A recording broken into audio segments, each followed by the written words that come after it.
I want you to get together. Hello, everybody, and welcome to another episode of Look Into It. Tonight, we're going to get into Tartaria, but with a Jesus slant to it, with author and YouTuber, independent researcher Paul Stobbs. What's up, Paul? Hi, thanks for having me. I'm doing well. Flat Earth Bear on Instagram, and Bear, that E in Bear is a three. At Flat Earth Bear, he kept hitting me up. He goes, "Yo, you got to listen to this guy. You got to watch this video. Trust me." And I'm getting hit with all these videos all the time. Everyone's asking me to do all this shit. I can barely manage my Instagram, Yeah. and I don't even have Facebook. I don't have Twitter. I do have Twitter, but I'm never on it. I'm never on Facebook. I don't have time. So I'm like, okay, just focus on Instagram. And he keeps hitting me. He goes, "Watch this video. You're gonna love it. It's about Tartaria and Jesus." I'm like, okay. And I never really got to it. And he kept hitting me. I'm like, okay, I gotta sit down and watch this podcast. And it was you, and it was explaining, man, this is wild because I'm considered like a white belt in the whole Tartaria thing. I'm fascinated by it. Like it's insane that there's all these structures all over the world in every major city. They're in LA. You see them, these cathedrals and these crazy buildings that they're not building anymore. And they say, oh, they Mm. used to build that in the 1800s. And and then your research is based on how possibly Jesus was responsible for or a part of the Tartarian Empire that went on 1,000 years. Satan was in a lake of fire, and then after the 1,000 years, they released Satan, and here we are, like in the 1700s, Satan got released, and now we're here in the little season, the little satanic season. Correct? Yes. Is am I close? You've pretty much nailed it on the head there, Eddie. Yeah, give yourself a pat on the back. That was pretty good. That was pretty Damn. good. 'Cause, yeah, I'm fascinated by it because we don't know how these buildings have popped up everywhere, and they're No. just beautiful, insane. The architecture is unbelievable, and no one's doing shit like this anymore. No. And like, where did this come from? And they were already in San Francisco and in Seattle, and it was supposed to be the Wild West. Like, what? What's Hmm. good? There was castles in Utah. Like, what's going on? For the audience, uh, give me your background, how you got into this subject, and you also have a book called "The Nephilim Look Like Clowns," Yeah. and that's pretty fascinating, right? Like you're basically saying clowns come from what the Nephilim look like, Basically. right? Yeah. Go Yes. through all that. Sure. How'd Sure. you get into all this? So I'm what you call a scattershot conspiracy theorist. I've been on YouTube for a decade now. Started in 2014, and I've just been making conspiracy videos for about that time. Basically, I did have to take a break in 2018 for 5 years because my workplace found the channel and threatened to fire me if I didn't stop making videos. And I, in a moment of weakness, I'm not proud of, I capitulated because I had too much debt to deal with, and I kind of did just back down. What kind of conspiracies were you posting about in the early days? Well, I was there with everybody through every topic you can imagine. Like I said, I cover it all, including flat Earth, Mandela effect, the political divide that was going on in 2016. There's a bit of that left right politics thing going on, and I was kind of trying to always look at it from an outside perspective and see the Hegelian dialectics going on, the basic stuff, the Illuminati, the controlling hand, all that stuff, all the basic conspiracy stuff. And my channel was always there to try and understand the whole image. So I don't focus on one topic. I like to talk about all of them, and in 2016, I started this series called The Nephilim Look Like Clowns. And I've done numerous podcast visits. I've even talked to Sam Tripoli about that one. That was a fun podcast. And it was a good time, and I've kind of done the circuit on that. I've written the first book in the volume. You can see the poster behind me here. This is what it looks like. You can get it on Amazon. And there's also like a 44 episode series dedicated to that topic. And I was kind of in the midst of focusing on that when I had to leave YouTube. But I did make a few risky videos back in the day talking about the multicolored collective, I like to call them, the ultra left wing liberal rainbow flag waving cult that was out there at that time, in that time period, trying to control us and dictate what we can and cannot say. And I think my workplace didn't appreciate that as a diverse, multicultural company who, had just hired me as a manager. So I think they had an issue with that, to be honest. Maybe I should have been a bit more clever about how I said things, but that's basically where I was in that time period. But I came back about 2 years ago to YouTube, hit it hard with the Nephilim Look Like Clown stuff, picked up where I left off. Again, Did you leave your job? Yeah, I quit. Oh, okay. So that's why you came back. You quit. I quit after just being. I just had enough. I'm not a manager of a supermarket. I'm a conspiracy theorist, So I committed to that, and I came back, and this is my job now. And like I said, I make videos. I'm writing the second book in this volume now, and I've been known as the Nephilim clown guy for a while. That's kind of what my shtick became, but. As a researcher of all things conspiracy as well, I kept bumping into this topic coming off the Tartaria research. So I was studying Tartaria, everything to do with it, all the people saying what they were saying, and the Antiquitech, all the old world stuff, discussing that not that long ago, maybe about 200, just over 200 years ago, something cataclysmic happened, and there was some kind of advanced civilization just prior to that, which is not in the history books. That's basically Tartaria summarized very quickly there. And you see these gorgeous buildings all over the earth in places where they have no business being, like in Honduras, for example. Just massive Romanesque style pillared massive buildings all over the place, and cathedrals left, right, and center. And it's kind of, where did these come from? Because the history tells us these people would not have had the technological know-how or the tools necessary to create such things in such places, or even shift the stones, never mind even designed the thing to such perfect geometrical form. So this whole culture developed called Tartaria, didn't it? This whole body of researchers. And I enjoyed it because the alternative history was fascinating. But as something just never sat quite right with me about it. And it seemed a little bit contrived, was a bit hopeful, talking about like this civilization that we have called Tartaria from Russia in Siberia, which we have on these maps, dominated the whole earth somehow, and it just didn't match up very well with much I could really square in my own mind. I did, as a Christian as well, and again I became a Christian because of the conspiracy research, so it's not like I was born or raised a Christian or anything, or programmed to be a Christian. I came to the conclusions on my own, but this Tartaria stuff was throwing a bit of a wrench into the whole works. It's like, how do I square this as a Christian? Where does this fit into the biblical narrative exactly? I don't understand, because there's clearly evidence something happened.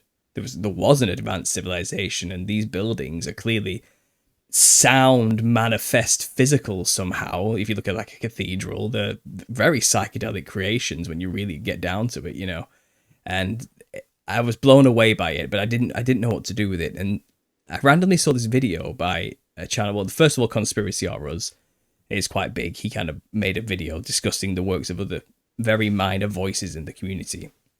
And he said, there's this thing in the Bible that talks about Christ ruling for 1,000 years with his saints. Could Tartaria have been that, maybe? And it was just humoring that idea, basically, and then he moved on. And then another channel popped up called Exploring Tartaria, and this lady basically just laid out the whole idea, and just laid out that it seems like, if you look at all these churches and the iconography everywhere, you have these resurrected saints all over these Catholic churches, and you read Revelation 20 and it says the resurrected dead will get to reign with Christ for 1,000 years as kings. And she kind of equated that it seems like maybe this has happened, and this is the remnants of it, these resurrected saints all over the cathedrals. And it got the cogs turning in my head. I was like, wait a minute, no, it can't be, because we're waiting for Jesus to return, right? Everyone, all Christians know Christ hasn't returned yet and established his kingdom, surely. So this doesn't work, but we have all this Tartarian stuff and this evidence for an advanced civilization that randomly disappeared, and you can't help but put two and two together. And so I started to just sit on it for a while and focus on the Nephilim stuff, and I just didn't want to discuss it. And then randomly, one day in October last year, I couldn't hold it in anymore. I'd been researching this topic for so long and just being quiet about it, and I thought, if I talk about this, my entire channel is going to become about this one topic, because I just know how this works. You know, it'll shift gears very quickly. I'll split focus. I'm focused on the Nephilim clowns, but I have to talk about this. So I made one video, and it was basically, okay, so if Christ has reigned for 1,000 years already, who are we in this time? What's going on? Who are we living in this time after the millennial reign, you know? And I made that video, and it went viral. I think it's on something like 300,000 views now, maybe more. I don't know, I've lost track. I'm not really paid attention to it. And it's just snowballed from there, and now I am inadvertently like a figurehead in some kind of growing movement online. There's quite a few of us, some big channels out there, probably smarter than I am, to be honest, who present information in such an amazing way, which is just backing up this concept that it seems like we really are living after tribulation. There has been 1,000-year reign of Christ physically on earth with resurrected saints, and we are in what's called the little season of Satan, which in Revelation 20, chapter 7, it clearly states when the 1,000 years has ended. So it ends. Satan's let loose from his imprisonment and goes forth and deceives all the nations to gather an army whose number is of the sands of the sea, Gog and Magog, to make war with the camp of saints and the beloved city. We could be the people living in that time, is basically what we've come to conclude. And it says that in the Bible, what you just said. That's a Bible verse. It does. So maybe we should get Revelation 20 up and just read it. If your guy there, Sean, wants to get up or something on the screen. Hibbler, can you pull up what's it, Revelation what? Revelation 20. It's just the whole verse. It's 15 lines in the whole thing, and we'll just scroll down and read it. What? And man, this could be where we are. It says that in the Bible. That yeah. Whoa. Yeah. So it's basically the Christian answer to the Tartarian stuff, because they're not a very Christian bunch. They don't care about. They think Christianity is like a symbol for the sun or something, or they've got like a more of a Gnostic spin on it, or they just reject Christ outright and they go down more of a New Age spiritual type of route. But this is kind of the answer. Okay, can you blow that up a little bit, Hib? Can you make it bigger? Is that possible? The 1,000 years. Not letting me. Hold on.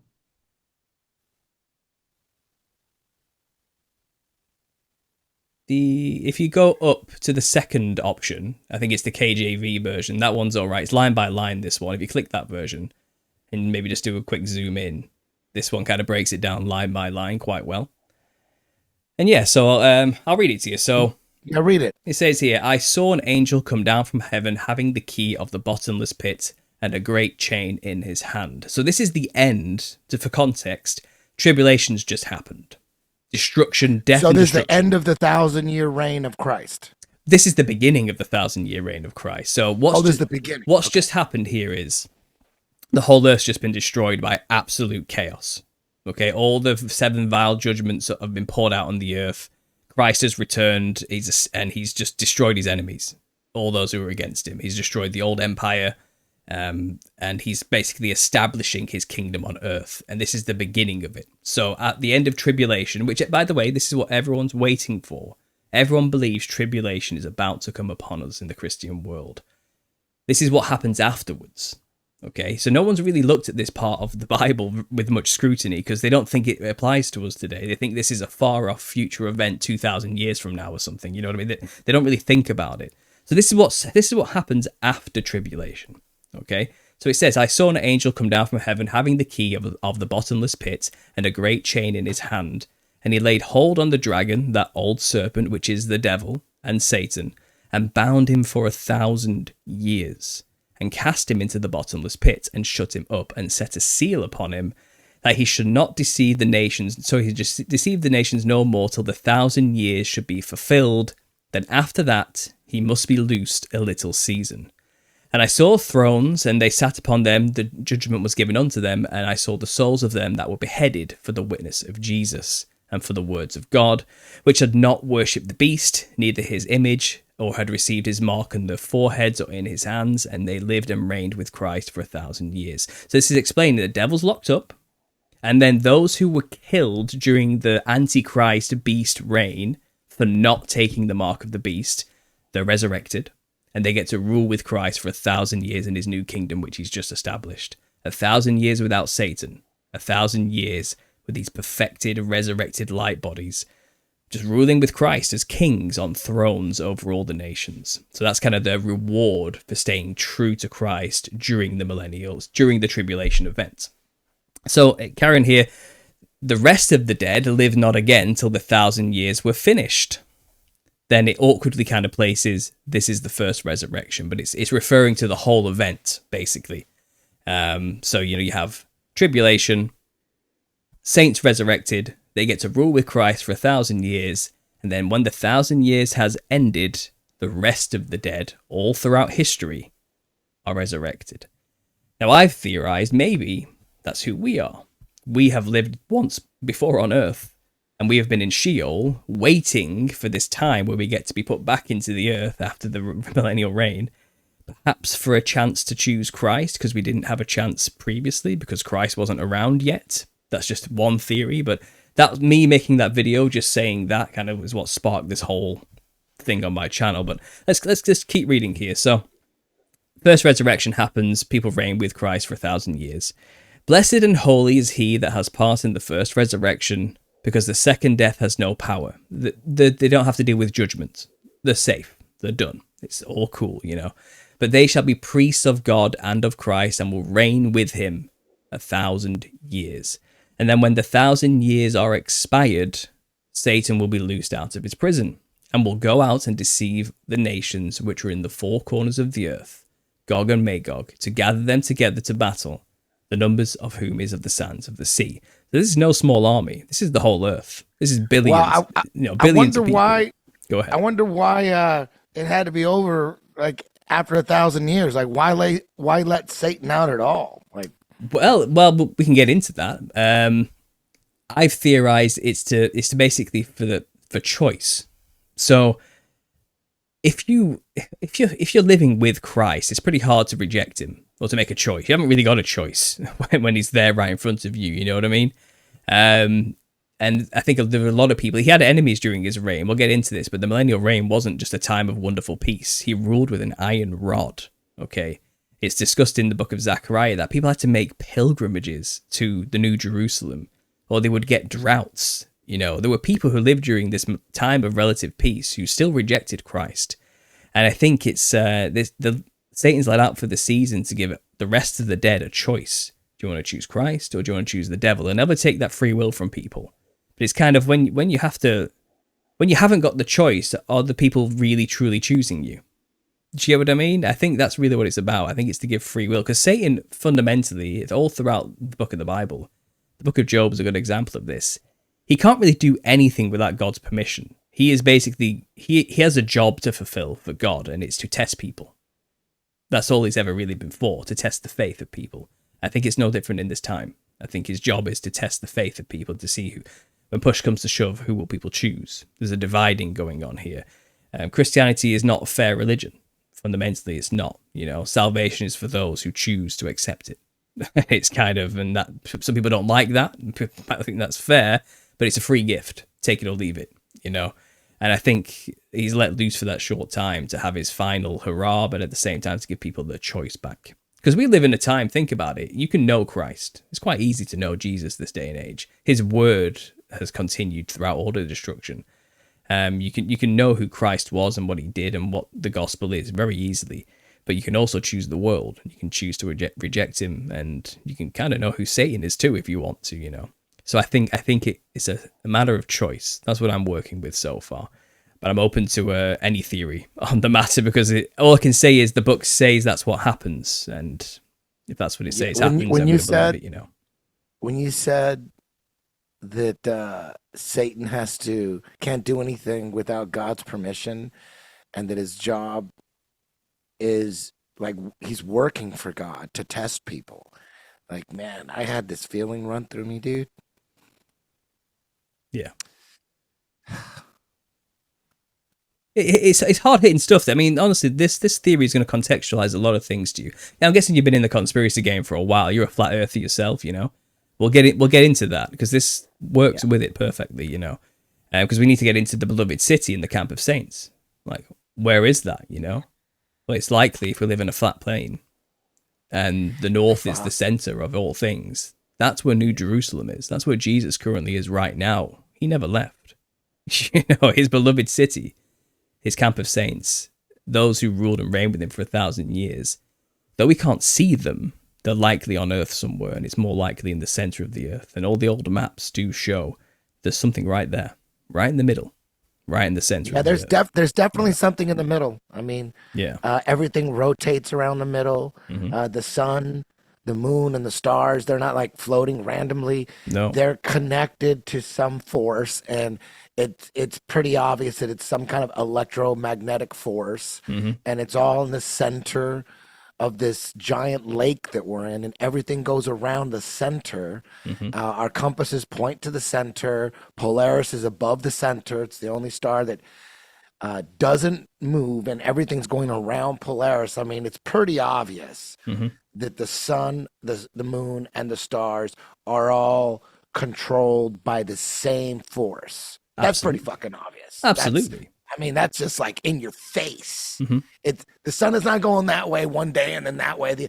It's a clock. Above us is a clock. Yeah. And we're in the clock. Our clocks are synchronized to that, to the lights in the sky. So, Well, think of the Northern Lights.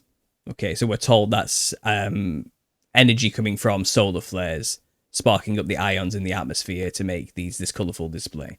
Or is it literally the throne of God who sits in the center of the earth, ruling, emanating his light out and his energy and his glory? Because the colors that are described in the Bible for the throne of God are identical to the colors that are described that you see when you see the Northern Lights. If Christ is ruling and reigning from the center of the earth, and it always has been, and basically the cameras just aren't pointed on him, the maps just don't show him today. The shipping routes just don't go past it. The planes don't fly over it, so no one knows it's there. Then, as long as no one knows Jesus is there, Satan can deceive the whole world. And it says here he deceives all the nations. Okay, and he manages to get an army to then go and make war with the camp of saints. So it's a place on earth somewhere physically. It's somewhere, and all I can deduce is it's in the north, and all the compasses point to Jesus. That's where it's pointing to, the true north. Anyway, we'll carry on here. It says, they went up the breadth of the earth and encompassed the camp of saints about that beloved city. And then fire came down from God out of heaven and devoured them. So all those who chose to make war with Jesus basically get destroyed very quickly by fire. And the devil that deceived them, so that you get deceived, was cast into the lake of fire and brimstone where the beast and the false prophet are, and shall be tormented day and night forever and ever. So, like I said, the beast and the false prophet are from the tribulation events that happened 1,000 years prior. Now Satan's finally been thrown in there with them, for his rebellion from the start of all of this. It wasn't much of a rebellion in the end. It was he's a loser when it comes to all of this, and this is explaining how it all comes to an end for him. Then it says here, I saw a great white throne and sat on it, from whose face the earth and heaven fled away, and there was no place for them. So the earth and the heaven are destroyed. Everything's taken away. And then the sea gave up the dead which were in it, and the death and hell delivered up the dead which were in them. So everyone who's died, their souls all throughout history have been basically in like a holding cell by this point. It's called Sheol, and they all kind of just are released all at once. Because this is game over, by the way. Once fire comes down from heaven, there is no earth anymore. It's over. Christ comes to destroy the earth. Let's put it this way. Okay, this is Thanos. This is what all your Hollywood movies are depicting Jesus as, the evil invading alien and wants to destroy everything, And it's kind of, but at the end of the day, a new heaven and earth is established after this, which is far better than what we have currently. He comes to renew the earth. He comes to resurrect the earth, because the earth currently is infested with demons, spirits left over from the flood of Noah, okay, the giants, the Nephilim. So this whole thing needs to be reset. And the best way to get rid of the parasites is just destroy the host and then make a new one. All things are possible with God. So this is what Revelation's building up to, the new heaven and earth. This is what all Christians should be looking forward to. This is what all Christians are promised to be saved and get to enter into. If you're saved by the blood of Jesus, when it comes to this judgment at the end of time, after the little season, you get to enter the new heaven and earth. So I saw the dead, small and great, stand before God. The books were opened, and another book was opened, which is the book of life. And the dead were judged out of those things which were written in the books according to their works. So if you're in the book of life, you're saved, because you accepted Christ as your Savior. You're covered in that moment. If you didn't, you're going to be judged by your works. And most people fail miserably when it comes to the works alone, which is why we need a savior. That was the point. Maybe some will get through on their righteousness. God knows your heart. He knows who you are and what you did and what you truly believed. And some people may make it through, but I imagine it's very narrow, the number who get it through without Christ on their side, if zero, because people always fail when it comes to trying to succeed on their own righteousness, because we're sinful by nature, you know. So this book is kind of summarizing that judgment at the end. And then it says, judged according to the works, and death and hell were cast into the lake of fire. So no more death, no more hell, no more anywhere to hold the demons or a storage cell anymore. This is the second death. Remember, this is where the saints don't have to suffer that second death. They're safe from the judgment. Those who took part in the first resurrection and got to reign with Christ on earth for 1,000 years. They don't have to deal with this part. This is everybody else. The rest of the dead have to deal with judgment.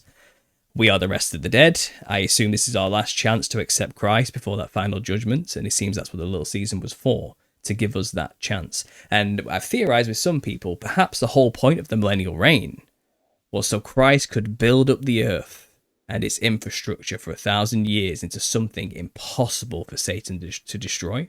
Something so complex, so infrastructurally built out with canals and cathedrals and cities and waterworks and pipes and undergrounds, everything just built out to the max. So when the devil's released after his 1,000-year imprisonment, he is going to try his best to erase as much as he possibly can. But he just can't. It's impossible because Christ built up too much in those 1,000 years with his saints. He was basically laying out a world for us to come back into, to have that chance to know him. So it seems like there was a purpose there, you know. And this is what people call Tartaria. And it likely wasn't. Now, we'll get into the nuances of why, because Tartaria is complicated. It's not just one style of architecture. And we can get into the history leading up to all of this. But this is what the book of Revelation is explaining, where we are, where we could be. And now explain how you went over a bunch of things that the apostles said that basically said that the second coming of Christ was coming in their lifetime, and it's not like 2,000 years later. Yes. But I saw the podcast. I saw you were going through a bunch of things that the apostles said. Where can we find that? Sure. So we are a huge community now. Okay. And there's somebody called Robert. He's a member of, he's actually from Britain. He wrote this book recently. It's only 50 pages. You can get it for like $5 on Amazon. And he's basically just laid out everything in 50 pages, all the theories, all the nuances, and he's got all the quotes you can imagine, all right there for what the apostles said and the words of Jesus himself. And it's very clear. It's very clear. The apostles in their time thought Christ was coming back in their lifetime. They were adamant. Now is the time. Repent. Christ is about to return to establish his millennial reign kingdom. Is there a list of what they said that we could post up so that people can see? Sure. So Matthew 10:23. So these are the words of Jesus. So let's start with Jesus, the master, first. Okay. He's the most important. You're a Christian. You want to say you're a follower of Christ. Then let's listen to what he actually said. So Matthew 10:23. When they persecute you in this city, flee ye into another. For verily I say unto you, ye shall not have gone over all the cities of Israel till the Son of Man be come. So it won't take you getting through all the cities of Israel before I return.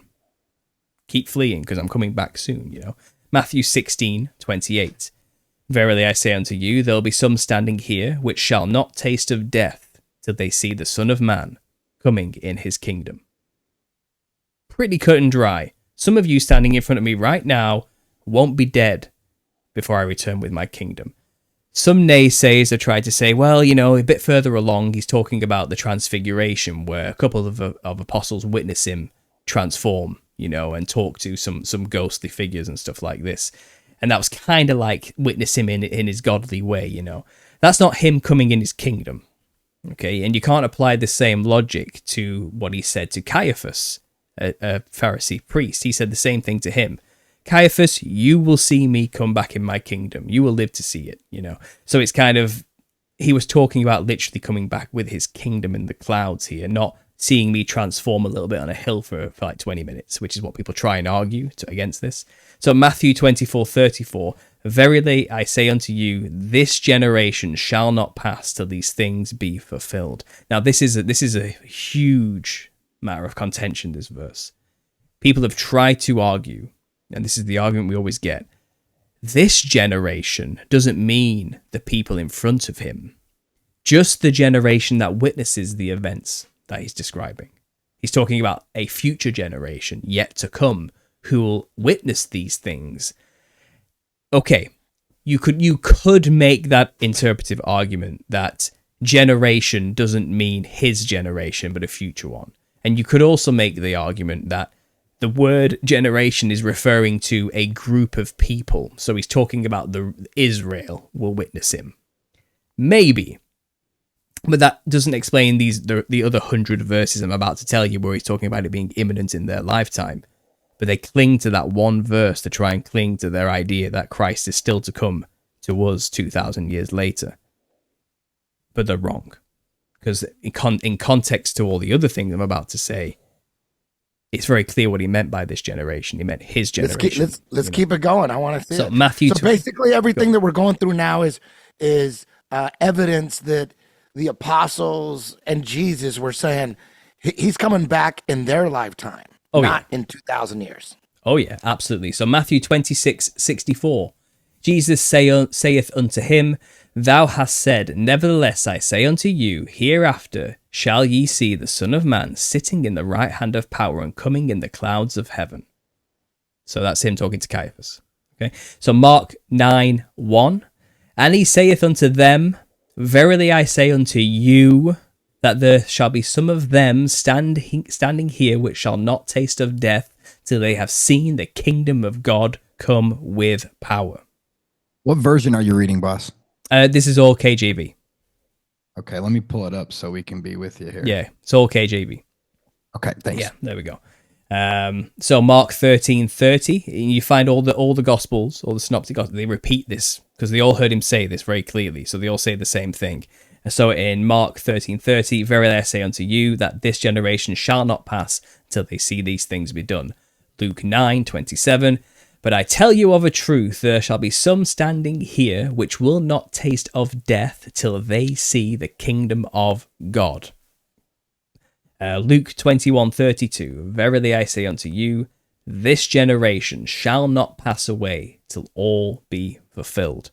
So again, this generation, in context to all these other verses, is very clear. His generation, those standing in front of him in his day, will witness this. All these things happen. Tribulation, the mark of the beast, the Antichrist, the son of perdition, the destruction of the temple, and the establishment of the millennial reign. He's telling them, you will all see these things. Okay? You standing in front of me. Some of you will make it to that time. Some of you may die beforehand. But there are some standing here today. We have somehow twisted our theology to believe he's talking to us 2,000 years later. And the literal reading of the book does not call for that. And we'll get into the deception later, to explain how this has happened. But trickery has been afoot. And we are conspiracy theorists first and foremost, all right? And there's a conspiracy at play here, that's for sure. So John 21:22-23. Jesus saith unto him, If I will that he tarry till I come, what is it to thee? Follow thou me. Then went his sayings abroad among the brethren that that disciple should not die. Yet Jesus said not unto him, He shall not die, but that if I tarry till I come, what is it to thee? So to explain this, it's a bit complicated language. What he's saying is, he's told John, you're not going to die before I come. You're going to live to see me come, but the rest of you are going to die. It's basically what he was saying. All the apostles are going to be martyred, but John, you'll make it. And then people are like, well, what are you saying? What's going to happen to the rest of us? And Jesus is like, what does it matter that John lives and you die? In the end, you're all going to be resurrected anyway. That's basically what he's saying. What's it to you what happens to John? You focus on your mission. That's what Jesus is saying here, So all the apostles were basically crucified in like different ways. Oh yeah. For not denouncing Jesus, right? And yeah. John, they didn't kill John though. Well, right? Like, well, why didn't? Supposedly he's still alive. According to this, people have tried to say John must still be alive now, 2,000 years later, because Jesus said he would be. So he must be 2,000 years old on Earth somewhere, right? That's what people are saying. Or it's likely, he It's possible we equate the book of Revelation to John, but it's also there's also another John who may have written it. It's a bit up in the air, but we can assume it's John the apostle in prison at Patmos who wrote the book of Revelation, and gives the final warnings in that final revelation which we just read. Christ is coming soon, and we'll get into those quotes in a second. So Romans 13, 11 through 12. So this is Paul talking here. This is after the fact. So he is giving a message as he's bringing his churches through Asia Minor, spreading the gospel. He's saying, and that knowing the time, that the now is high time to awake out of sleep, for now is our salvation nearer than when we believed. The night is far spent, the day is at hand. Let us therefore cast off the works of darkness and let us put on the armor of light. So he is saying, now, guys, the time is at hand. Now. The apostles very much believed time was short in their time. 1 Corinthians 7:29. But this I say, brethren, the time is short. It remaineth that both they that have wives be as though they had none. So he's basically saying, don't bother marrying. Don't have kids. Tribulation's about to come. It'll be horrible for you to live through such a time, to have loved ones with you. You may see them die in a horrible way. Don't bother having children, is what Paul was saying. Don't marry, because sudden destruction's about to come. They were adamant. And 1 Corinthians 10:11. Now all these things happened unto them for ensamples, and they are written for our damnation, upon whom the ends of the world are come. So he's saying, we are the people who the end of the world is about to come upon. The end of an age, shall we say. Philippians 4:5. Let your moderation be known unto all men. The Lord is at hand. So we got 1 Thessalonians 4:15 through 17. So this one's it's a long one. For this we say unto you, that the word of the Lord, that we which are alive and remain unto the coming of the Lord shall not prevent them which are asleep. For the Lord himself shall descend from heaven with a shout, with the voice of the archangel, and with the trump of God, and the dead in Christ shall rise first. Then we which are alive and remain shall be caught up together with them in the clouds to meet the Lord in the air. So shall we ever be with the Lord. So he's basically saying, you guys here right now, we're going to be a part of the first resurrection if you die. But anyone who's left, don't worry, we get to go with them. It's all cool, So Paul's telling people in these churches he's established, it's coming, guys, get ready any minute now. You're going to get persecuted. I know it's hard, but tarry till the end. You'll get to be resurrected as a saint. Now, people still today try to say stuff like, that's for us. We're the ones that are going to get raptured, We're the ones that are going to get taken away before tribulation comes, and they're applying this futurist lens to these words. But when you apply audience relevancy, who was Paul talking to? Who was Jesus saying these words to? It's likely those people that message was actually for. But we don't do that today for some reason. And this is hard for people to get grips to, because we are living under a serious deception in this little season. So, for example, a good way to contextualize this, we all know we've been lied to about the shape of the earth. Okay, we all know the scientific institutions, the academic institutions have been lying to us about everything, right? They've got false science, false history, false everything. It's the exact same thing for the seminaries, the places people go to learn their theology, to become pastors, to become churches, church leaders, That's just as corrupt as any other educational institution, and they're teaching a specific doctrine, a false doctrine. Everything's still yet to come. We're waiting for Christ to return. But if you take Christ at his word, which is good enough for me, I'm not going to make him a liar. I believe him when he told those people in front of him he was coming back in their lifetime. I can only work backwards from there now. And working backwards from there, our community, which is growing every day, is uncovering more and more evidence to prove that tribulation did indeed happen. This earth has gone through a horrible cataclysm that fits and matches the description of tribulation perfectly. And yes, Christ did rule for 1,000 years with his saints. It's all there. Now, when do you believe that the 1,000 years ended? Like in the 1700s? Right, well, our history's a lie. Don't forget, we're working backwards here. We have people working against us, okay? It seems like, from what we've gathered, and I have a presentation on this from other researchers who aren't even Christians, who aren't even looking for this, archaeological researchers, they're finding we have this time called the Dark Ages, don't we? And we don't really know what happened in that time because there's no history for it. It's likely this time we call the Dark Ages, which is 1,000 years from like 500 AD to 1,500 AD, was the 1,000-year reign of Christ. Lucifer certainly would call it the Dark Ages from his perspective, because he was underground, locked up for 1,000 years, So for him, it was a dark age. But if people say in 1776 is perhaps when Satan was released, only because that was the establishment of the nation of America, and then the Statue of Liberty. If you look at it, it is Lucifer, the light bearer, with an unbroken chain on their ankle. And they say it's a symbol for freedom, but it quite literally looks like and is modeled after the painting of Lucifer from an artist of the same time period. And the broken chain around the ankle matches perfectly with Satan being let loose from his imprisonment after 1,000 years. But it won't really be 1776. It's more likely 1076, because this researcher, this German chronologist and archaeological researcher called Gunnar Heinzen, he basically... And then we have, again, the presentations there on my channel. There's an image exactly. So he basically thinks 700 years can be taken out of the first millennium.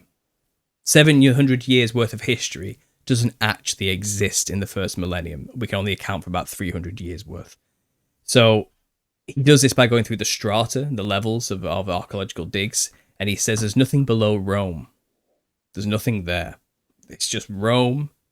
Everything gets buried. And then there's a civilization that gets built on top of Rome, which comes into us today, kind of. But then you also have cathedrals being built, monasteries being built on top of Roman ruins and mixed in with Roman ruins.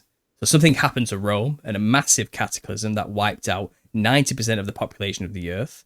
And then suddenly monasteries get built everywhere. And then there's a huge explosion. And then there's the Byzantine Empire, which we're told also lasted 1,000 years, which was Roman Christendom. Okay. So there are these hints throughout history that something happened involving Christ. And then we started dating Anno Domini, the year of our Lord. So it seems like these people only knew one thing. It's after Christ. That's all they knew in this time. So a new calendar was created. But if we can remove 700 years of history that doesn't exist, because the strata isn't there to prove it.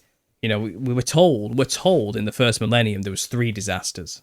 There was the barbarian invasions in the 3rd century. And that kind of destroyed Rome, or at least half of Rome. And then in the 6th century, there was a huge, horrible cataclysm. It's called the worst year on record, 536 AD. You can type it in on Google. You'll find plenty of evidence to say what happened during this time. It's well documented. But if you want to talk about a tribulation-style event, 536 AD is it. Everything that happened in that time matches up perfectly with the judgments of tribulation. There's plenty of things written about it. There's plenty of articles you can probably find where they summarize all the horrible things that happened during the reign. The year 536 was the worst year on record, as we know of, and then the subsequent years afterwards were just as bad because of the events of this year. The sun went dark for 18 months. There was a thick fog, ash over everything. That caused severe famines. All the crops failed. There was a mini ice age as a result of that. Volcanoes were popping off left, right, and centre. That likely caused all that blacking out of the sun as well. Pestilence, disease, and famine run rife. Vast illnesses all over the place. Huge depopulation. We're talking like 90% of the population gone. The written records of this time, people were just chucking bodies into the ocean. They didn't know what to do with them. And then the people who also described living during that time were describing something like the Grim Reaper. People were seeing angels and demons when they caught the disease. People were knocking on their doors, and if they opened the door, they let the demon in, they would be dead like 3 days later. People were terrified to leave their houses. This was a terrible time to be alive. It matches up perfectly with the description of tribulation. Perfectly. Mass judgment everywhere. And they call it a climate catastrophe today or something. They try and chalk it up to natural disasters, but this is clearly the judgment. This is it. This is part of the tribulation event. And then in the 9th century, something similar happened. And there was more volcanoes and destruction and all these type of things. That's official history. 3 cataclysmic events separated by 700 years. However, you can just take the time out between all of that. That was one giant event that happened in the 1st century, 70 AD, as Christ promised would happen about 45 years after his death and resurrection. We know this because the Jewish temple, the judgment, which was said to happen in Tribulation, in Revelation, basically the whore that rides the beast, and that is Jerusalem or Israel, in cahoots with Rome, the beast. So, the Jews teamed up with the Roman centurions to kill Jesus. They really worked well with the Roman Empire. They were good citizens of Rome, Those harlots who whored themselves out to the beast, they suffered their judgment when the temple was destroyed by the beast, as it's described in Revelation. Rome destroyed Jerusalem and its temple in 70 AD. And Flavius Josephus, he's a 1st century Jewish Roman historian. He documented the event, and he literally describes it as soldiers with chariots of fire in the sky raining down destruction on Jerusalem. And he says you wouldn't even believe it if it wasn't witnessed by everybody, and here I am documenting it, but that's what happened. And he also said before the Roman-Jewish War began in 66 AD, an enormous glowing sword in the sky hung over Jerusalem for a long time. And then sudden destruction came upon it with chariots of fire and all sorts of things as Rome invaded and destroyed it. And we're talking about the abomination of desolation, for example. This is a prediction for the tribulation events. You'll see the beast standing in the temple and perform the abomination of desolation. Well, that was described by Josephus as the Romans were sacrificing animals in the temple during that time as like an FU to God, and to the Jews, because they knew that would be a horrible thing for them to happen to their temple, because the Romans were pagan. Don't forget, they had their own pagan traditions, and they spat in the face of the Israelites, and the Jews. So it's kind of, as they destroyed the temple, before destroying the temple, they did pagan sacrifices in the temple. So there's the abomination of desolation. Everything that we're predicting to yet happen in the future did happen in 70 AD. It did. And there's plenty of documentation to prove that it went down exactly as was predicted and told of to happen in Revelation. People try and say, well, he was so accurate in Revelation, he must have written the book afterwards.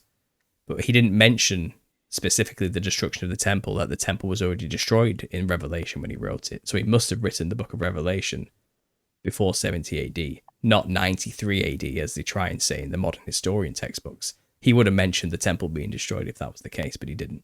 So even he was predicting the future when he wrote it, saying, the temple's going to be destroyed and this is how it's going to go down. And it went down exactly as he said. And that's because it's the end of the old system. We're all one in Christ now. There's no special chosen people anymore. And salvation's to all, including the Gentiles, through Christ. But these people at the time wanted to remain special. They rejected Christ, they rejected their Savior, and they suffered a punishment as a result, which was the destruction of their land, and they were scattered as a people. But now it doesn't matter. It doesn't matter what you believe. Gentile, Jew, free or slave, man or woman, everyone's got the gift of salvation through Christ now. We're all Israel now. We're all the body of Christ now, So what we have today is they're building a 3rd temple, right? Nothing biblical about that. Nowhere in the Bible does it say, and they built a 3rd temple, and then obviously the Antichrist came and all this type of stuff. It doesn't say anywhere. There's no biblical precedence for there needing to be a 3rd temple being built. But because we're in the futurist mindset, people believe this is prophecy being fulfilled. They build that 3rd temple in the Middle East. They can start making sacrifices in there again. And then the Antichrist can turn up and claim to be God inside the 3rd temple. And then we can see the abomination of desolation happen. And then we know Christ is about to return. It's like, so you're telling me they're building a new temple in the Middle East to let the Antichrist go in and blaspheme God? That's nuts. And people think I'm insane. That's an insane belief. Why would you build a temple for the Antichrist? Think about that. This is not they're building this. It's not disputed. No. Who's building it? Israel? Yeah. Israel's building a 3rd temple for the Antichrist. What is their excuse for doing that? Well, they want to bring in their savior. They believe Christ, their savior, is yet to come. Okay. Oh, so they're gonna lure the devil in and like trap him or something. Well, with this to temple? let him, well, the building it to let the Antichrist fulfill prophecy, because if there's no temple, then Revelation can't come to pass. Oh, so it's deception. There's okay. So they're fabricating it, and this is what it's come down to now. We are living in a time in Satan's little season where he is quite literally fabricating the tribulation story. They're going to use everything they've got in their disposal, all their technology, everything. No, they can control the weather, for God's sake. They can do anything they want. They have all the money and resources and power in the world. Okay? They can make it look like tribulation is coming upon us if they want to, and they're going to do it because they want everybody to believe Christ is about to return. They're keeping us trapped forever in this loop where we think Christ is right around the corner. Okay? There's always going to be a new mark of the beast. It's chip and pin, it's RFID chips, it's Neuralink, or it's, I don't know, it's some transhumanist black goo or something. There's always going to be something. They're always going to hint, this could be the mark of the beast, guys. This could be it. There's always going to be a new Antichrist figure. It's been every president since history's began, right? This guy's definitely the Antichrist, you know what I mean? But that's because they were always stringing you along with that carrot. Any minute now, you're gonna get raptured. Jesus is gonna turn up any minute now. Look, another tribulation sign. Look at that. Oh, look at wars and rumors of wars over there. Oh, you've got the River Euphrates is drying up. You know, they're always playing these games. Now, but if we're in a satanic little season currently, eventually, isn't Jesus planning to return and ending this little season? Only once in the Bible? Only once. It's Revelation 20. Yes, he comes to establish a new heaven and earth after the little season. But how long's a little season? Well, how long's a piece of string? It's as long as it takes for Satan to gather an army, the number of the sands of the sea from the deceived nations, to go make war with some city somewhere on earth, some odd hidden place known as the beloved city, which surrounds the camp of saints. So there's a place on earth somewhere, which is going to be a mystery. We don't know where this place is. We just know the saints are there. And the saints are those who are resurrected to rule for 1,000 years with Christ. So is Christ there as well, or is he in heaven in the beloved city? Well, it's described after Revelation that once the fire rains down from heaven, the heavenly city, New Jerusalem, Mount Zion, will descend out of heaven. Okay, it will come out of the clouds, and this is Christ's bride, as it's described metaphorically. It's his city. It's where he will rule for eternity on the new heaven and earth. This giant floating city, basically. It's described as basically the dimensions being like a cube, but it's the size of a continent. It's like 1,600. Sorry, it's like 1,600 miles by 1,600 miles. It's unprecedented how large this thing is. Now, how long's a piece of string? How long's a little season? It's as long as it takes for the devil to convince humanity to go and attack this thing, this city of some kind that's on earth. Whether it's the floating city of New Jerusalem or it's a lesser version on earth before New Jerusalem comes down, like a Wakanda type thing. Suddenly, everyone just witnesses this super advanced city in the middle of the earth somehow. It's been cloaked for so long and now suddenly it's appeared, you know. Everyone will freak out. Everyone will think aliens have invaded or something because that's where the programming's taken us. Nobody has any context to understand or make sense of such a thing happening. So if the giant mothership comes down or New Jerusalem comes down, everyone's going to think aliens are attacking us or something like that. Or if a massive city just suddenly appears in the north and everyone can see its peaks, this giant mountain suddenly appears because a veil's been lifted off of it, people are going to freak out and again think we're under attack by aliens or underground interdimensionals. I don't know. Whatever programming they've given to us, it's to not trust the other when it returns. And I've theorized how this will go down. I don't know. But it seems like they're prepping us through programming for an alien invasion. Okay, and the only thing I can contextualize biblically an alien invasion is New Jerusalem appears, and everyone thinks it's a giant mothership from space, because that's what they've been programmed to believe in. But we're in an enclosed biblical system. There is no space with aliens. The only context I can make for that is that New Jerusalem becomes visible, and people freak out. So, at that point, that's enough to rally the whole earth together as one army, isn't it? Let's all get together to defend ourselves against this common threat to all of humanity. I'm sure there'll be some... that's Independence Day. Yeah. Lord of the Rings. It's every movie ever. Lord of the Rings, you know. And if you didn't want to team up with everybody, those are the castles that got slaughtered like right away. Oh, yeah. Well, people like me who would say, nah, bro, that's Jesus. I'm not going to go attack Jesus, right? I'd be a traitor to humanity. There's nothing worse. I want humanity to die. I'm not going to defend humanity against the evil invading aliens. You get this, because look, they're going to fake an alien invasion when this happens. Whatever becomes visible in the north, whether it's just a giant city or a floating city, or the camp of saints, we'll call it, the beloved city, New Jerusalem, Mount Zion, this place where Christ rules from his throne.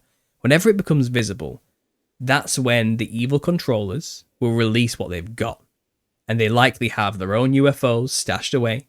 They likely have their own monsters in these underground labs they've been genetically engineering. They have everything ready to go to make it look like we are under attack by aliens. And it'll just be them attacking us, with their advanced technology. And then I'm sure the first wave will get pushed back. Maybe the evil alien greys we know so much in the alien verse, they probably made those things in labs, and they'll send them out to attack us in their flying saucers, and we'll push back the alien greys, the first wave, with the help of some kind of intergalactic species that comes out of nowhere at the last minute, And these will be the fallen angels. This will be Lucifer. This will be the devil, representing himself as the savior of mankind. And he'll push back the evil alien greys, and they'll return to their mothership, as we've been told, or something. And then he'll say to humanity, we are from the Galactic Federation of the Pleiades or something, and we seeded Earth millions of years ago, and we're here to help you ascend to the next level of evolutionary consciousness. There's your boy. Sorry, guys. I believed all that. My jiu-jitsu association is called 10th Planet Jiu-Jitsu, and it was all based on Zachariah Sitchin's Anunnaki stories and all that. I bought that hook, line, and sinker. I was so into it. The prepping people for it. Yeah, exactly. Now 10th Planet is like, okay, for me, it was like nonfiction in the beginning, and I was way into it. I was going to call my jiu-jitsu association Nibiru Jiu-Jitsu. And then Joe Rogan said, why don't you just call it 10th Planet Jiu-Jitsu? Because it was supposed to be like the 10th planet.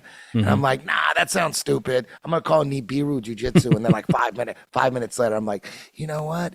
10th Planet Jiu-Jitsu is perfect. All of a sudden, I liked it. And now I tell everybody, that's like Death Star Jiu-Jitsu. It's fiction. It's some science fiction. It's like Dragon Fire Jiu-Jitsu. So, so you get it then. You get it then.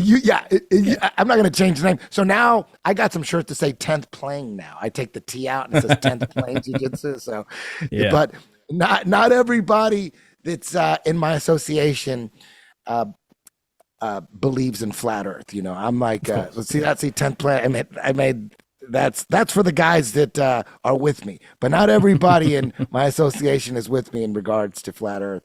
But that shirt right there is for the ones that are with me. Well, you don't have to convince me. I got my flat Earth degree like 8 years ago, so I'm there with you, man. I get it. What was your story to flat Earth? Like, what made you? How did it go down? Did you have a friend that was? I'm just the guy who's into conspiracies. So I've researched it all, and the evidence is obvious. But you had to have thought it was retarded at first, right? No, I'm a very open-minded person, if you can't tell. So I'm very much I'm gonna go with it and accept it all. Was it Eric Dubé that got you into it? The whole crew. There was a lot of guys around back then, wasn't there? There was like round table discussions about it all as well at the time, and I remember it all. But what year? What year did it all break? Like 2014? Was that the year it all kind of came about? I can't remember now. It was 2015. 15, around that time. Oh, so right at the top, you jumped. Dubé was late 2014. Everyone else kind of came in early 2015, and as far as I remember. Yeah, I was very much in the culture of conspiracy. So when a new topic came up, I was there straight away. You know what I mean? In Flat Earth, I was there from the beginning, and I rode the wave, because I was just questioning everything, and it was pretty obvious that was true, because I don't have any dogmas to cling on to. I wasn't wedded to the heliocentric model. You know what I mean? It's not like, how do I was already under the presupposition that we've been lied to about everything, so I'm open to listen to and anything, and it makes sense. But I don't know the exact shape. I'm always been called. I call myself a biblical cosmologist. I know it's an enclosed system, but I don't claim to understand the true nature of God's creation. I was not there when he laid the foundations of the earth. I think it's far more psychedelic than we can comprehend, way more multidimensional and beyond our comprehension on higher levels than we even understand. From our perspective, it looks like a flat plane. From his perspective, Who knows? It's nuts, and I'm okay with that. I'm okay with some mystery. I don't have to know it all. I don't have to have a perfect model in my mind to accept God's word that it's an enclosed system that he created in space isn't real, So I'm that's kind of where I'm at with that idea. Nice. Now, yeah. So you said 1776 is when you think the 1,000-year Jesus Christ reign ended. That's pretty crazy that like 1776 is like the birth of the United States, Yeah. the Statue of Liberty. So much happened in that time. It was a lot of civil war as well, the Russian Civil War as well. And obviously had Napoleonic Wars happening at the same time. Europe and the whole Earth was in like tumultuous times, especially in Europe. Yeah, it makes sense that time, like because I mean, obviously there was some kind of highly advanced civilization with all all the structures and all the buildings everywhere that we can't even make today. Not that humans didn't make them. People are like, oh no, we can make them today with like some high level technological. We can make them today. We have done. Yeah. Dresden, in fact, is a great example of this. So Dresden, a lot of it was carpet bombed in the World War II and utterly just destroyed. In fact, the atrocities that the UK committed on the German people was unprecedented. That was a horrible one that people don't talk about. But yeah, Dresden was considered the most beautiful European city to ever exist, and it was flattened. It was flattened. But there was one cathedral they've just rebuilt recently, which was around during that time, and it's a perfect replica. The exact copy. They've even kept one of the walls that was still standing, just one eastern wall, the old brick, and they've rebuilt the whole thing. We can build them today. What we're saying is they should not have been able to build them then, based on the story we've been told. I mean, even Caesar's Palace in Vegas, it's pretty amazing. I mean, it looks like Tartaria structure. You know what I mean? So yeah, no one's saying that humans didn't build them, aliens built them. No, we're not saying aliens built them. We're just saying back in the 1800s when there was no power tools supposedly, and you got these crazy structures. How about I don't know if you heard of that structure it's in Brazil, but according to the story, it was built like in Portugal, and it's like this insane palace where they deconstructed it in Portugal, put it on a ship, and then put it back together in Brazil. Have you heard about this? There's a lot of stories like that. There's a lot of stories like insane. that. It's on. Do you follow My Lunch Break? Yeah. I'm plugged into most of the guys out there who, yeah. He's got an episode on that. It's like this insane palace. It's like the most incredible structure, and they're saying that it was built in Portugal, and they took it apart, put it on ships, and then reassembled it. Yeah, in Brazil. It's insane. Likely story. Well, the thing is, we say it's impossible for them to do these things. We don't actually know what they were dealing with back then. What life was like. Let's say it was the millennial reign. Imagine a world where humanity for 1,000 years has not had the devil there to slow them down, whispering in people's ears, turning brother against brother, making people doubt themselves, being the accuser, which is what basically being the adversary of humanity, which is what Satan means, the adversary. Man, unencumbered by that, for 1,000 years can probably achieve incredible things, do amazing things, and make a beautiful world in 1,000 years with the help of resurrected halo saints who have the knowledge of God himself and are interdimensionals with light bodies, also there to usher mankind through this time, as kings and rulers over these things, and righteous justice. Like there was justice at this time with an iron rod. People, no nonsense, no crime, not allowed, just pure righteousness. Imagine what mankind could do in 1,000 years with that mindset and that love and that desire to want to be and do good. And also you have Jesus ruling during that time, possibly walking around making visits. It's kind of like, what are we going to do with our city for the king's visit? What are we going to build? What are we going to create? And you make these beautiful monuments that are a testimony to form and beauty and style beyond any comprehension of what we even bother to do today. We're utilitarian. We build our buildings for function and purpose. We make cubes, concrete cubes, quickly. They didn't. They built intricate, unnecessarily designed ziggurats and structures and monuments for no reason whatsoever, just because they had the time and the resources to do that, because they didn't have to work. They may not even have to eat. You look at places like some of these old world buildings, they didn't have toilets. Like, it's very odd. Like, who knows what it was like? We can only imagine.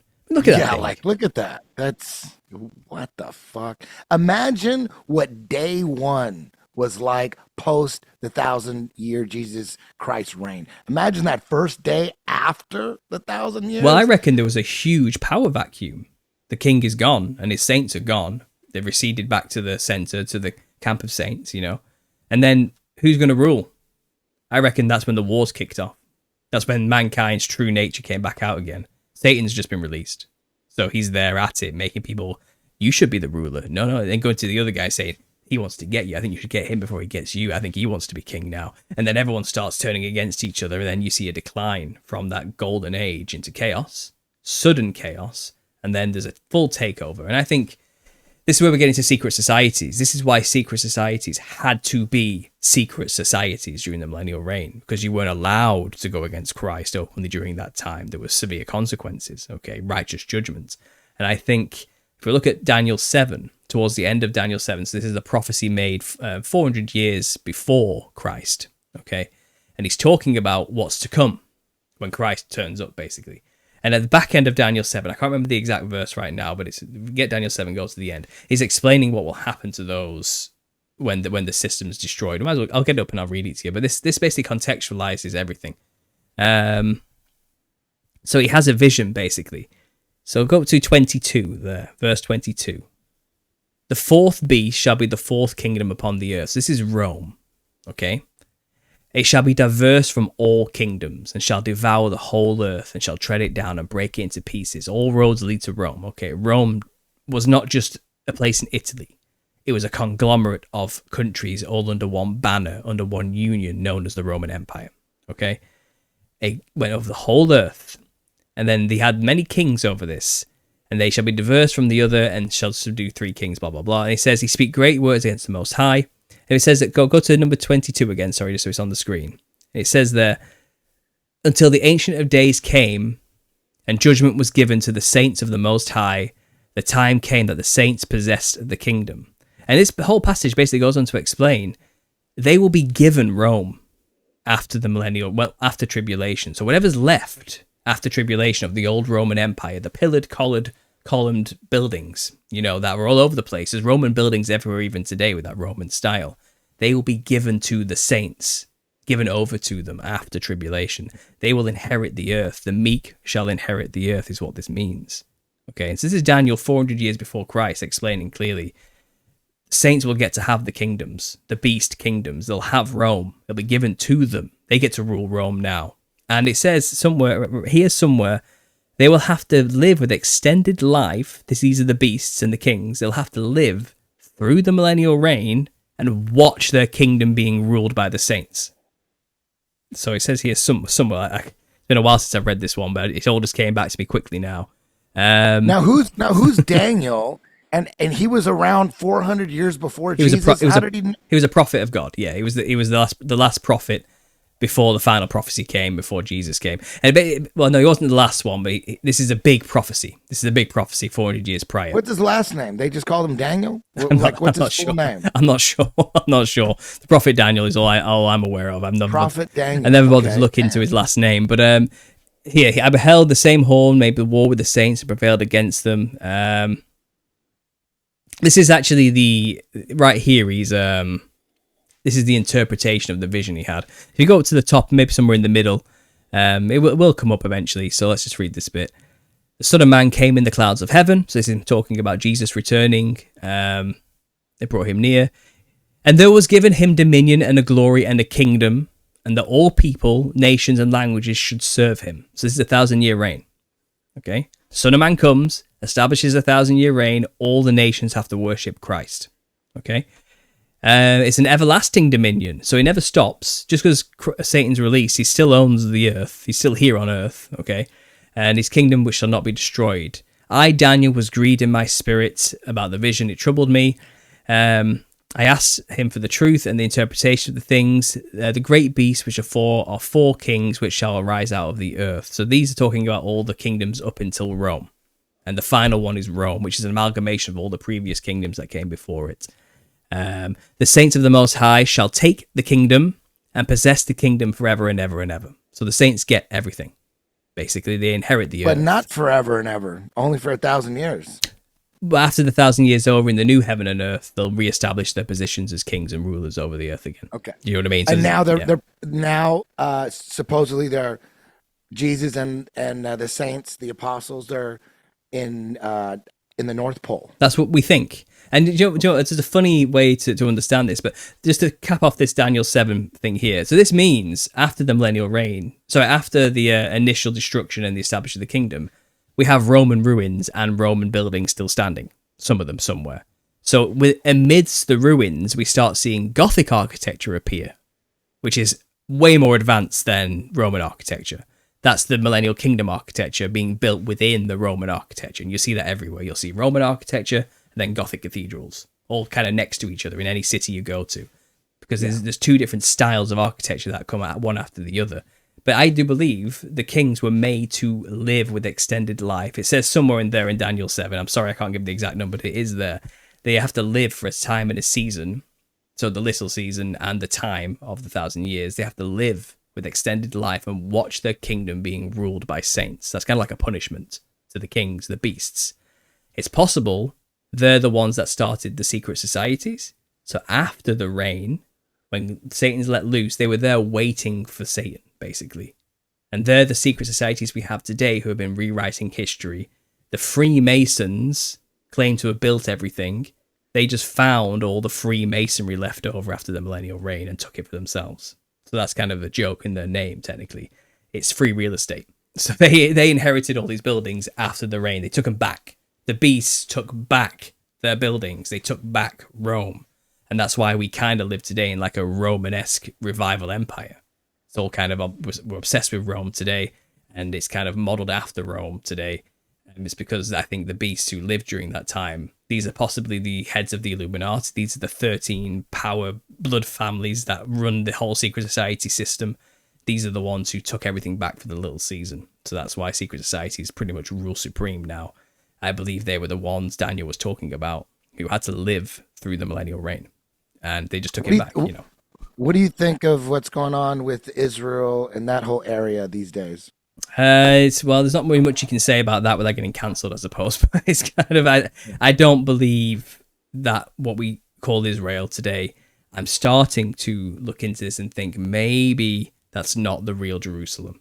That's not where it all really went down. It's a decoy in a sense, and a lot of stuff happened elsewhere in the world because I think a lot of the earth was destroyed and separated, and islands and continents were shifted and moved during tribulation. A massive destruction event, you know. And I think the people today claiming to be God's chosen, they're not really.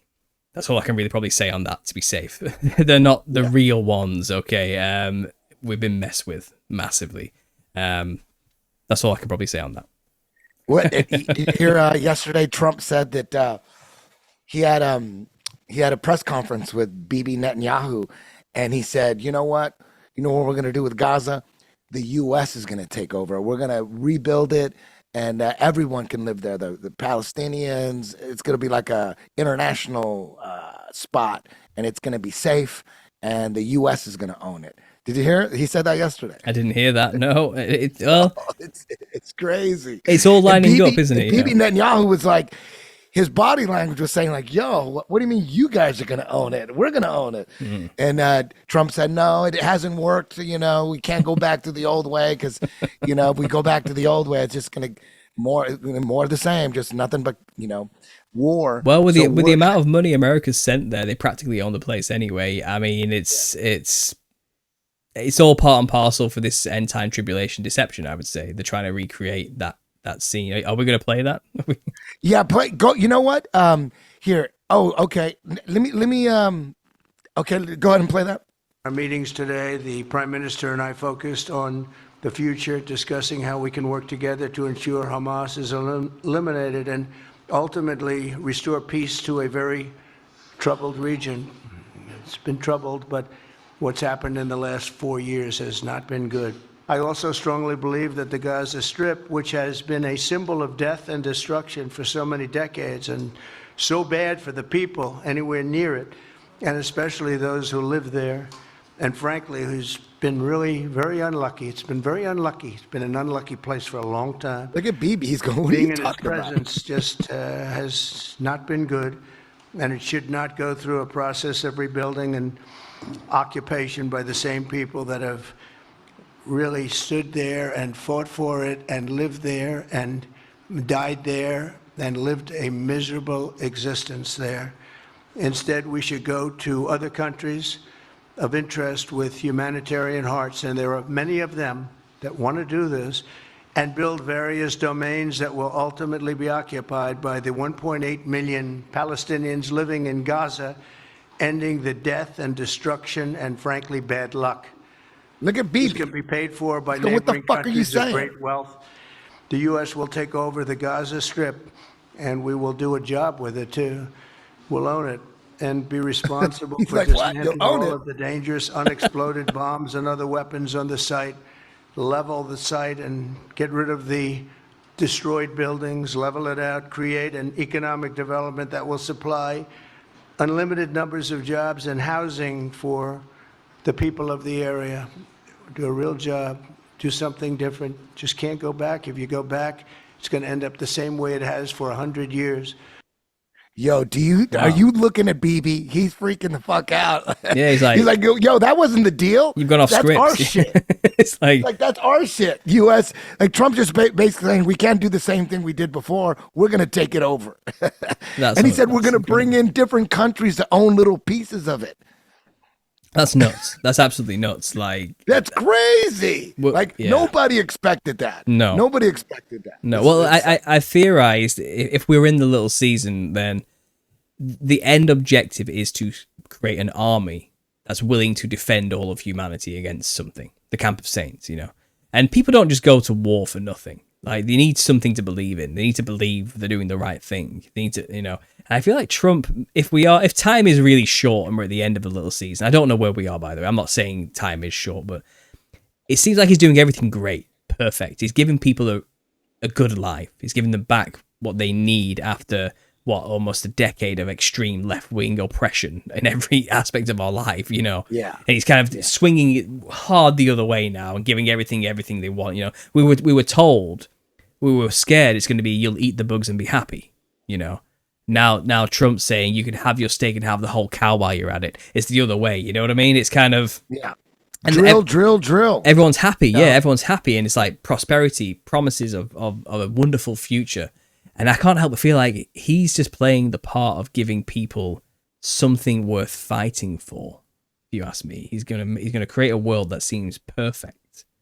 So then, when the aliens turn up, you know, it's kind of like we need to defend this. I don't want to lose my stuff. I don't want to lose my house, my car, my family, my money, my savings, everything I've got, my good life. You know, but if people like are living in squalor and hate existence, it's kind of finally the aliens are here, just destroy it all already. That's not good enough for an army. Like, no one's going to join that army, you know. But if you give people something worth fighting for, then you've got people ready to enlist instantly, you know.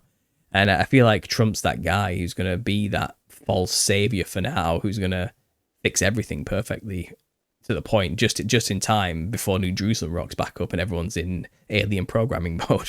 You know, that's just a working theory, but a lot of people point to him saying he's the Antichrist who are in the futurist doctrine, the Christian types. A lot of Christians are on his side as well. It's a really confusing time for Christianity with this one. People don't know what to do with Trump. They don't know what to make of him. Yeah, well, whether he's the Antichrist or not, I mean, we had two choices. You know, we already know a million, like, we don't know if Trump is like legit. Like, what if he's just a really good person who loves his family and he loves his country and he realizes that being a billionaire in a Venezuela country ain't shit, you know? And I think that's what him and Elon may be thinking, like, yo, being a billionaire in a fucking third world country, we're going to be, you know, on high alert, you know, from being kidnapped and killed all the time. So I don't know, maybe Trump is a good person. He loves his family. He loves his kids. It looks like he loves his kids. I don't know. And he loves his country. And he's always been saying that for decades, that he didn't want to be president, but we're being screwed in business and trade. And he's fixing all that with the tariffs. If he was a shill, Why is he pulling out of the Paris Accords? Just leave that alone. If he's a shill, they go, yo, Trump, shut the fuck up about the climate change. We want the climate change. No, he's saying climate change is bullshit. And what about all the electric cars? He's going, fuck electric cars. We're going to drill. What about the DEI? He should have, if he was a shill, he would just shut the fuck up about the DEI. Just let that shit go. Let everyone chop their dicks off. He's like, no, we're not doing that shit. We got 2 genders. You know what I mean? Yeah. So there's a lot of shit that he's doing that he didn't need to do if he was a shill. True. Like get out of the WHO. If he was a shill, they would be going, no. Stay in the WHO, you motherfucker. That's New World Order right there. The WHO, they were about to control every country, you know, if there was some kind of medical, like a pandemic or some kind of fucking global emergency. But I feel like a lot of these evil systems which Trump is now going against were built to fall. This is the point.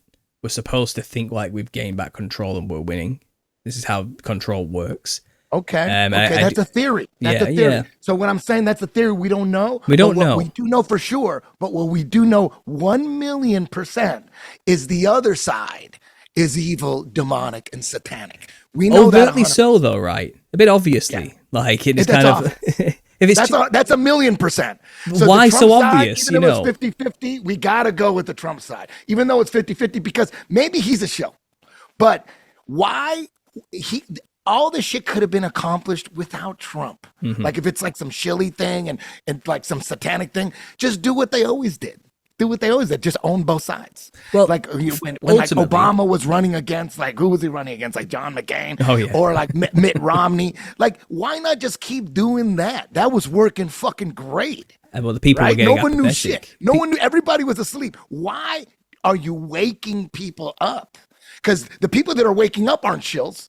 Why even do that? Why wake people up? Now there's more anti-vaxxers than ever before. Like the anti-vax movement is huge, you know, and people say that Trump pretended to be a pro-vax just to put a spotlight on vaccines. And now look what Operation Warp Speed. Think about that name, Operation Warp Speed. That is the dumbest fucking name for an operation to make a vaccine. It should have been Operation Take Your Time, do the trials, make sure it's safe and effective. Dude, you don't want to rush that shit. You're going to be injecting it in everybody.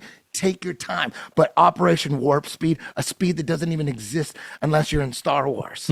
That to me, and Trump was always anti-vax. There's all these old tweets where he was always anti-vax. And all of a sudden, he's super pro-vax. I think it was to put a spotlight on the whole vax. Now, not only is everyone questioning the COVID vaccine, but now everyone's questioning all the childhood vaccines. Everybody is going into that shit. There's more anti-vaxxers than ever before. And I don't know, maybe that's what he's doing with Israel. Like with Israel, he's like super pro Israel only to put a spotlight on it. Because right now it's like, the spotlight on Israel and everything that's going on is like, it's so bright. Everyone's looking at it now. You know what I mean? So, and look at people say, oh, Trump, why didn't he fire Fauci? If he would have fired Fauci, nobody would do anything about Fauci. But you keep him on, put the spotlight on him. And then everything comes up, all the shit he did with AIDS and everything. Fauci might not be able to walk the streets real soon. You know what I mean? But if Trump would have fired him, he would have got away with everything. I think the saying is keep your friends close, but your enemies closer then, I suppose. He's playing that tactic. Exactly. Everybody's getting exposed. Well, the thing is, I don't deny that Trump might have good intentions. I'm always one to assume ignorance before malevolence. I assume he might just not know a few things and he's just going along doing what he wants to do and it's working out nicely, you know. And I do think there may be a level of 4D chess to some level, some work going on. But fundamentally as a Christian, I believe we're not wrestling against flesh and blood here. Like there are probably forces working through Trump or behind Trump that even he doesn't know about, higher powers making things happen, and he's just being used by God to make pieces move on the board, you know. And God can do that. He can use anybody anytime he wants, good or evil, for his purpose and his agenda.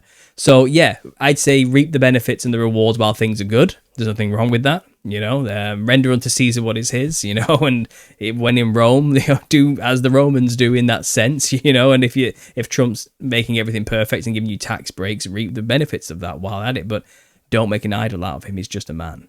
That's what we have to always remember.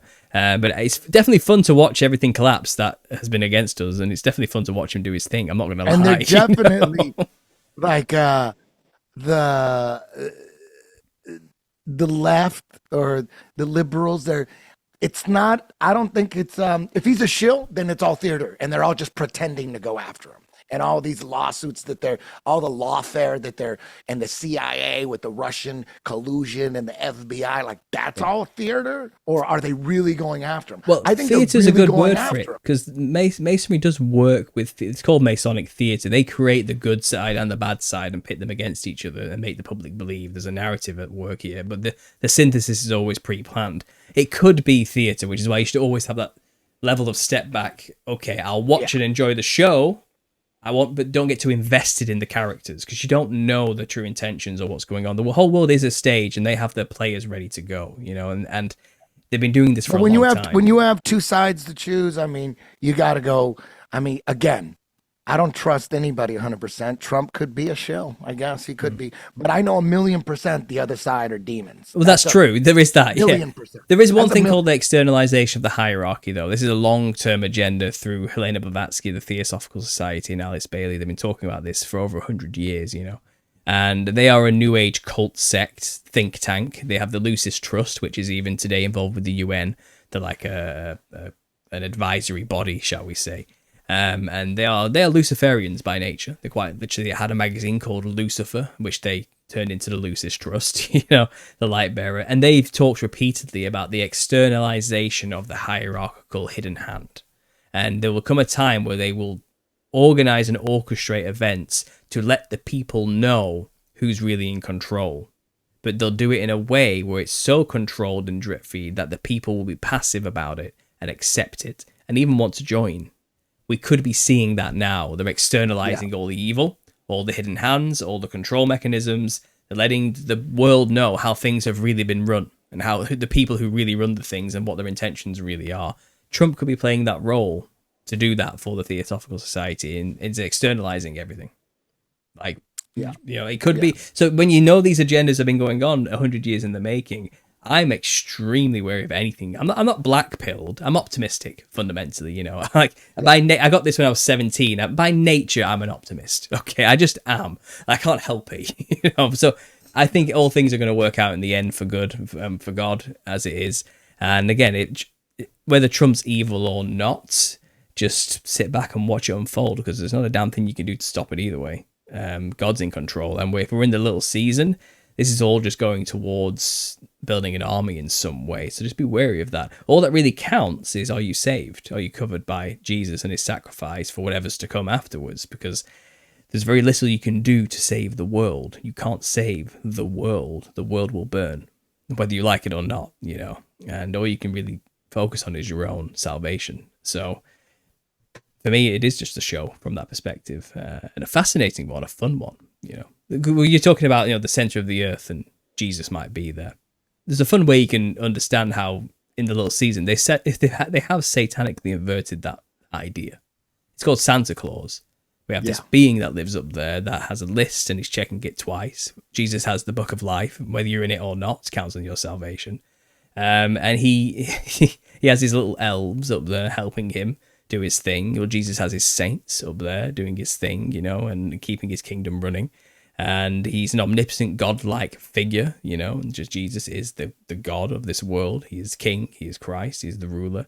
Santa Claus is basically a capitalist inversion of the spiritual Christ. And they're telling you who lives in the North Pole. Everything in this world is geared towards telling you the truth about how this world really works. If you pay attention, it's all hidden there. Every movie ever has been telling you this, what I'm telling you about this little season. It's just hidden under nuanced Gnostic kind of inversions, you know what I mean, in some way, and Satan's having a laugh at our expense. But look at this map here, this very old map. This is what people understood was in the center at one point. And this is got the Garden of Eden. This is New Jerusalem with the 4 rivers running out from it. The Euphrates being one of them that runs down there into Europe.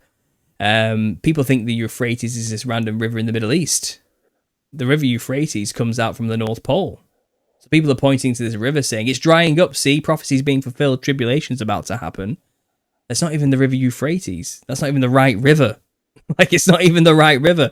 It's like this one of these that runs out from this center point here. And the black rock, the Rupus Nigra in the middle there, New Jerusalem. Well, BlackRock is like the most powerful company in the world today, named after this thing, because that's where the seat of all power truly is. That's where the throne of God truly is. He's right here on earth with us. This is what will be surrounded. Now, if you can convince the whole earth to come together as one army, it says that they march up the wide plane of the earth, the breadth of the earth. Well, if it's a flat surface, then the Kappa Saint is surrounded as soon as everybody's turned against them. It's a circular model, and everyone just goes north, you know. And I think we're slowly being geared towards that somehow, and I think there'll be a level of deception at play. I don't think people are going to know it's Jesus they're making war with. I think they're going to get heavily deceived. Hopefully, God will have some grace for those people in the end at judgment. He knows their hearts. You think Game of Thrones has something to do with that? Like the White Walkers, the White Walkers in the Ice north. Wall. Well, what does the White Walker king, the King of the North, do? He resurrects the dead and makes them a part of his kingdom. You know, it's a satanic inversion of Christ again.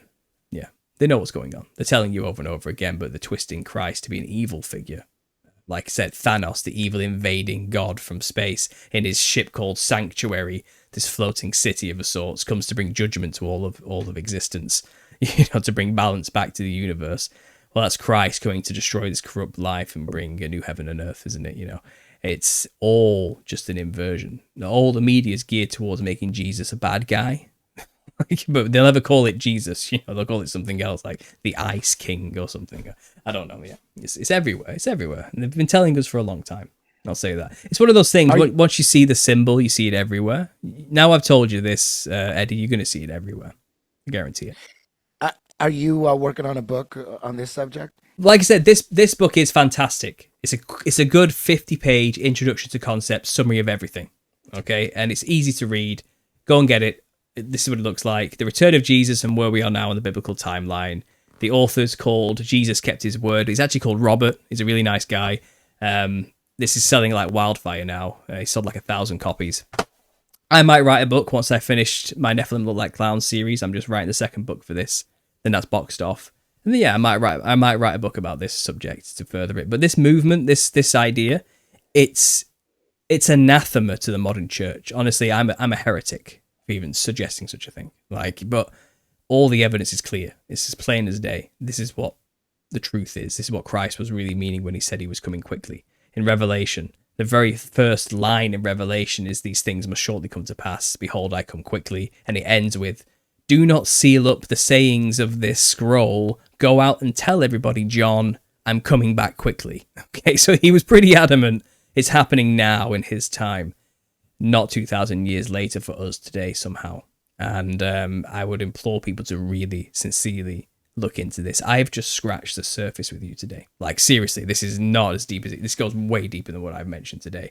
But I have thousands of hours worth of videos for this. There are quite a lot of us now in this growing community. It's a massive community. I've got 2,000 Telegram members who are joining in on this as well. We're growing massively and quickly every day.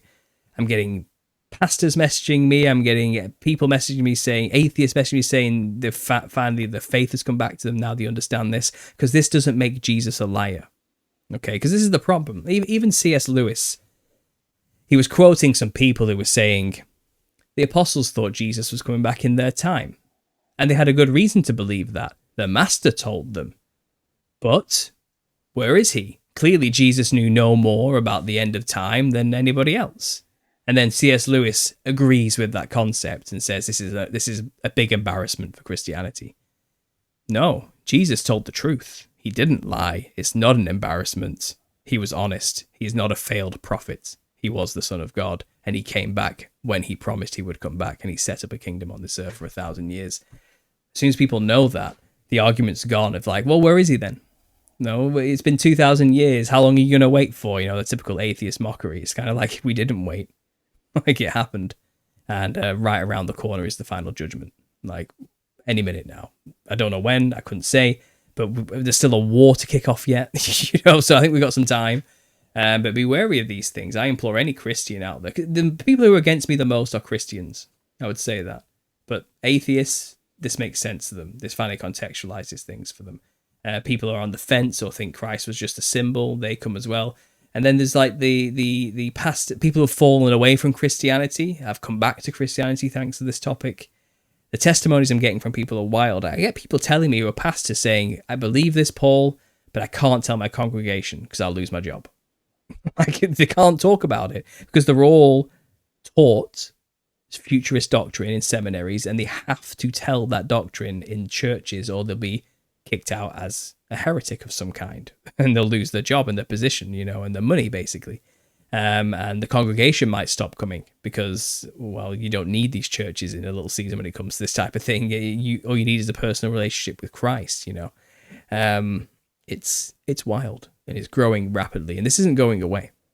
And as much as people would love it to go away, it's not going anywhere because there are a lot of people out there who have invested a lot of time into the end times ministries, shall we say. Constantly looking for the next sign of the Antichrist or the next sign of the mark of the beast or the next sign of the rapture or the tribulation. And they make a lot of money off generating that fear. A lot of money, you know, and they have a lot of people following them, clinging on to every word based on the absolute crippling fear that utter death and destruction is about to come upon everybody. And they're hoping they get whisked away in the clouds before it comes, you know. But if it's all already happened, it takes the edge off a little bit.